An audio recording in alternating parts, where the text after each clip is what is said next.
Good morning guys, આજના નવા બ્લોગમાં તમારું સ્વાગત છે। તો આજે મંગળવાર હતો ને મંગળવારે આજે પરી અને ક્રિશુ બંનેની સ્કૂલ સવારની હતી। મેં બંનેને 6 વાગે ઉઠાડી દીધા। એ લોકો ઉઠતા પણ નહોતા। જુઓ કેટલી બધી ઊંઘ ભરાઈ છે। તો ઉઠાડીને નવડાવી ધોવડાવીને તૈયાર કર્યા।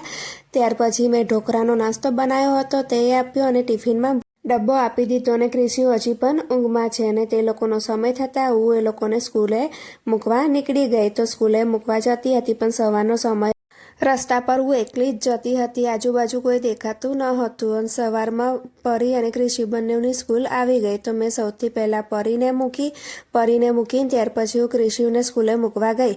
ક્રિશુને સ્કૂલે મૂકીને આવી ત્યાં સુધી ફોન આવ્યો કે ક્રિશુને વોમિટો થાય છે, તો તમે પાછા લઈ જાઓ।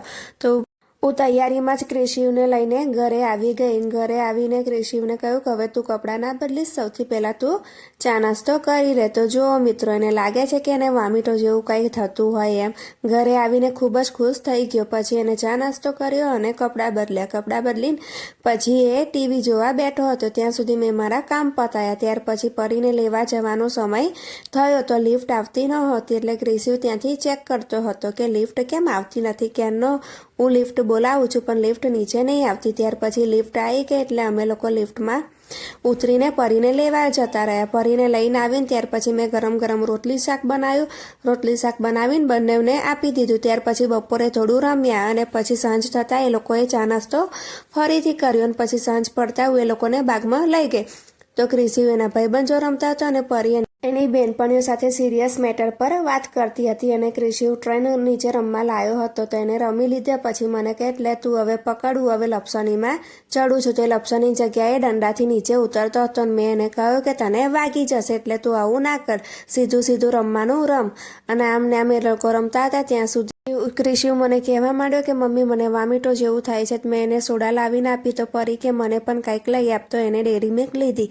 તો ક્રિશુએ સોડા પીધી અને પરીએ ડેરી મિલ્ક ખાધીને બંને થોડી વાર બંને જણ એકબીજા સાથે નીચે રમ્યા। પછી સાંજનો સમય થતાં ઘરે આવ્યા। ઘરે આવીને મેં જમવાનું બનાવ્યું। તો આજે મેં ખીચડી અને ડુંગળી બટેકાનું શાક બનાવ્યું હતું। તો બંનેને મેં ગરમ ગરમ ખાવા આપ્યું। એ લોકોએ ખાઈ લીધું। એ લોકો જમતા હતા ત્યાં સુધી મેં વિચાર્યું કે લાવું થોડું લસણ સાફ કરી લઉં અને લસણની ચટણી બનાવવા માટે હું વાડકો ભરવા બેઠી, કારણ કે આજે એના પપ્પાને મોડું થવાનું હતું। મારી પાસે કંઈ કામ હતું નહીં, તો મેં લસણ ફોલીને લસણનો વાડકો ભર્યો। બંને ખાધા પછી પણ મને કહ્યું કે મમ્મી અમારે ચીક્કી ખાવી છે, તો ચીક્કી ખવડાવી ત્યાં સુધી।